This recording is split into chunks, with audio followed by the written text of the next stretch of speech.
Just ఇందులో ఒక interesting story ఉండేవన్నమాట. రైట్ బ్రదర్స్ వాళ్ళు స్కూల్ నుంచి చేసుకొని మేము ఎగిరే మెషిన్ కనిపెడతామని చెప్తా ఉంటే వీళ్ళు పిచ్చోళ్ళే అనుకున్నాం అనమాట.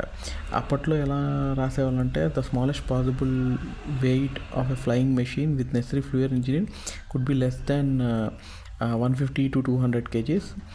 లోవర్ లిమిట్ సర్టన్లీ అంతకన్నా ఎక్కువ ఉండదు. అసలు యానిమల్ ఒకటి ఫ్లై అవుతుంది, నేచర్ అది లిమిట్ చేసింది, అంతకన్నా జరగనున్నది.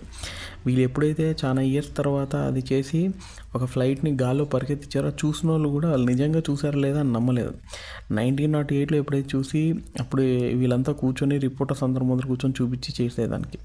దాని తర్వాత ఏమన్నారంటే సర్లే ఇది బాగా రిచ్ పీపుల్ ఒక్కటే వాడతారు, కామన్ పీపుల్ కమర్షియల్ ఫ్లైట్స్ అనేవి రావు అనుకున్నారు. అది అయిన దాని తర్వాత ఇప్పుడు మనం చూస్తాం అంతా కూడా ఫ్లైట్స్ ఉన్నాయి.